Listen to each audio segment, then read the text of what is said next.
কালিয়াচকে যে শিক্ষার বিপ্লব সেটা দেখার জন্যই আজ আমি চলে এসেছি কালিয়াচকের বালিয়াডাঙ্গায় অবস্থিত লিটল লিফ প্লে স্কুলে। একটা সময় ছিল যখন 10 বছর 12 বছরের বাচ্চারা স্কুল যেতে শিখতো, আর এখন সময় বদলেছে, এখন টেকনোলজির যুগ, এখন ডিজিটাল যুগ, স্মার্ট যুগ। এখন এই স্মার্ট যুগে, ডিজিটাল যুগে এখন 2 বছরের বাচ্চারও তৈরি হয়েছে স্কুল। তো আমি যে লিটল লিফ প্লে স্কুলে এসেছি, তো এই স্কুলের বিশেষত্ব কি, এই স্কুলে কি কি করানো হয় জানবো এবার বিস্তারিত। আমাদের স্কুলে যেমন বাচ্চারা যেন কোনোভাবেই ক্লস্ট্রোফোবিক না হয়, তাই একটা ওপেন পরিবেশ রাখা হয়েছে, ছুটাছুটি করার মতো একটা স্পেস রাখা হয়েছে।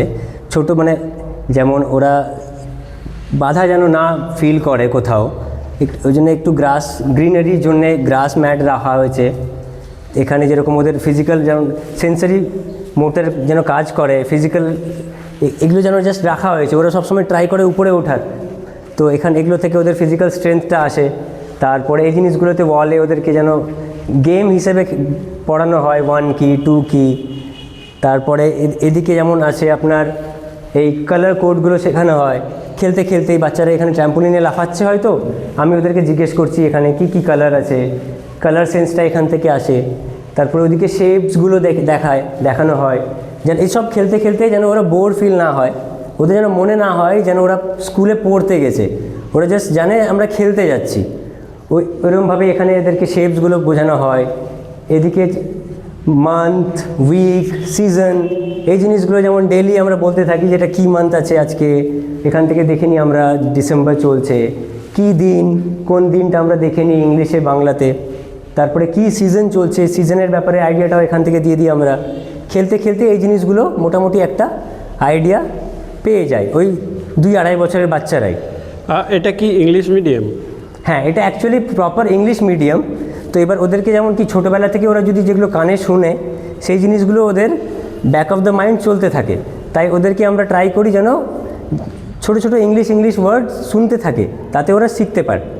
এখানে এই প্লে স্কুলে বুঝতে পারলাম যে বাচ্চারা খেলতে খেলতে পড়তে শিখতে পারবে। এক্স্যাক্টলি, খেলতে খেলতে শিখতে পারবে। তো এখানে কত বছরের বাচ্চারা পড়তে আসবে, শিখতে আসবে? এখানে যেরকম নর্মাল একটা প্রপার প্লে স্কুলে থাকে 2 ইয়ার্স প্লাস থেকে 2 বছরের উপর থেকে অ্যাডমিশন নেওয়া হয়। 2 বছরের উপরে প্লে গ্রুপে থাকে, তারপরে 3+ নার্সারিতে থাকে, তারপরে 4+ LKGতে, দেন 5+ UKGতে। এখানে জাস্ট ওরা খেলে, জাস্ট একটা আইডিয়া পেয়ে যায়, পড়াশোনার মতো আইডিয়া। তারপরে এদিকে যখন পেন পেপারের ব্যাপার আসে, তখন একটু এই ক্লাসরুমগুলোতে করানো হয়। যেমন এখানেও ওয়ালে যেরকম করানো হয় টুকটাক, যেমন ম্যাপের আইডিয়াটা পাওয়া হয়, India, West Bengal, body parts. তারপরে এই ওয়ালে কি করানো হয়, সাথে কী করানো হয়, ওয়াল অফ ক্রিয়েটিভিটি বলি এটাকে আমরা। এই ওয়ালে একটা আর্ট পেপারের মতো লাগিয়ে দেওয়া হয়, এবার আর কালার্স রেখে দেওয়া হয়। এবার যার যেটা ইচ্ছা, ওদের মধ্যে যা ক্রিয়েটিভিটি আছে ওপেন ছেড়ে দেওয়া হয়। তো যা ইচ্ছা করে একটা সেকশন দিয়ে দেওয়া হয়, যা ইচ্ছা করে ওরা ওদের মতো মন খুশি। তো ওটা একটা ভালো একটা, ওখান থেকে আমরা বুঝতে পারি কার কোন দিকে একটা যাওয়ার একটা ইচ্ছে আছে। বা যেমন এই রুমটা হচ্ছে একদম বাচ্চাদের নার্সারিদের প্রজেক্টর রুম বলি আমরা এটাকে। এখানে প্রজেক্ট করা হয় ওদের রাইমস বা অ্যালফাবেটস, নাম্বারস, যা যা হয় রাইমসের মানে গান, আবৃত্তি, এই জিনিসগুলো দিয়ে যা যা এদেরকে বোঝানো হয়। মানে ছোটো ছোটো আবৃত্তি, টুইঙ্কেল টুইঙ্কেল হলো বা ABCD হলো, কালার্স হলো, এই জিনিসগুলো এর প্রজেক্টরে দেখে। এখন তো সব ডিজিটাল যুগ, তাই সব ফোন নিয়ে ব্যস্ত, তাই একটা বড় স্ক্রিনে যেন ওদের চোখেও না এফেক্ট পড়ে, তাই এদেরকে দেখানো হয়। আর পেন পেপারে যা করানো হয় এই টেবিল চেয়ারে ওদেরকে যেন একটু খুশি মনে করতে পারে, টিচাররা ওদেরকে এখানে বসিয়ে করানো হয় ক্লাস। এটা হয়ে গেল আমাদের টিফিন রুম। এখানে বাচ্চারা, ছোটো ছোটো বাচ্চারা এসে টিফিন খায়।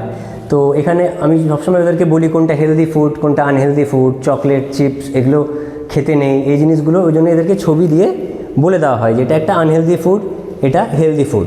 তো এই জিনিসগুলো ওদেরকে জিজ্ঞেস করি আবার, বলো কে কে হেলদি ফুড নিয়ে এসছে, কে কে আনহেলদি ফুড নিয়ে এসছে। তো ওটা তো ওরা খুব খুশি হয় যে আমি হেলদি নিয়ে এসেছি, না না ও আনহেলদি নিয়ে এসছে। তো এই জিনিসগুলো তো আমি সবসময় ট্রাই করি যেন ওদের ফুল মানে ইন ফিউচার যেন মানে লং টার্মে যেন ওদের গ্রোথ হয়। কীভাবে আইডিয়া হলো আপনার যে প্লে স্কুল করতে হবে? অ্যাকচুয়ালি প্লে স্কুল তো আমাদের ইন্ডিয়াতে অনেক আছে, চলছে। এবার আমাদের কালিয়াচক যেভাবে আমাদের শিক্ষার দিকে এগিয়ে চলেছে, তো একটা শ্রেণীর লোক জানে সব কিছুই, মোটামুটি সবাই বাইরে থেকেছে, এটা করেছে, কিন্তু একটা শ্রেণীর বেশিরভাগ বড় বড় শ্রেণীর লোকের মধ্যে এই আইডিয়াটা নেই। তো এবার মাঝখানে একবার আমার বাইরে যাওয়া হয়েছিল, আমার দাদা বাইরে থাকে, তো ইউএসএতে যাওয়া হয়েছিল, ওখানে 3 মাস থেকেছিলাম। তো ওখানে দেখলাম ওখানকার ছোট ছোট বাচ্চারা মানে স্কুল যাওয়ার জন্য কাঁদে, বাড়িতে থাকলে কাঁদে যে স্কুল যাব, ছুটিতে কাঁদে। তো এবার আমার মাথায় এলো যে আমাদের ওখানে তো অনেক স্কুল আছে, কিন্তু এই চিন্তাধারাটা কেন নেই বাচ্চাদের মধ্যে। তো আমি দেখলাম, একটু স্টাডি করলাম, তো দেখলাম হ্যাঁ করা যেতেই পারে, একটু টাইম লাগবে হয়তো, কিন্তু গার্জেনরা এটাকে অ্যাডাপ্ট করবে। তো সেই ভেবেই আমি ভাবলাম যে ঠিক আছে, তাহলে একটা প্রপার প্লে স্কুল খোলা হোক এখানে, বাচ্চাদের মধ্যে এই স্কুলের ভীতিটা, ভয়টা যেন না থাকে। স্কুল মানেই একটা ব্যাগ, বই, এই ভয়টা যেন না থাকে। তো ওই ভেবেই আমার এটা ওপেন করা। খুব ভালো লাগছে বলতে যে আমি স্টার্ট 4টা বাচ্চা নিয়ে করেছিলাম, তো উইথ জিরো মার্কেটিং আমার আজ সেটা এসে দাঁড়িয়েছে অ্যারাউন্ড 50-র আশেপাশে।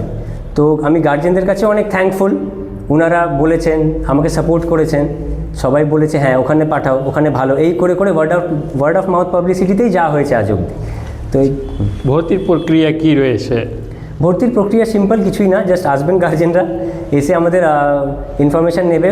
এখন যেরকম চলছে ডিসেম্বরে আমি একটা স্পেশাল অফার রেখেছি, যেরকম ছিল আগেও, তো অনেক কম অ্যাডমিশন ফিজ আর এই জিনিসগুলো।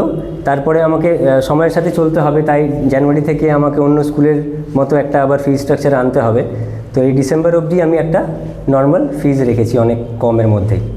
তো এতক্ষণে আপনারা জানতেই পারলেন কালিয়াচকের বালিয়াডাঙ্গায় আনসারি পাড়ায় অবস্থিত লিটল লিভ প্লে স্কুল সম্পর্কে।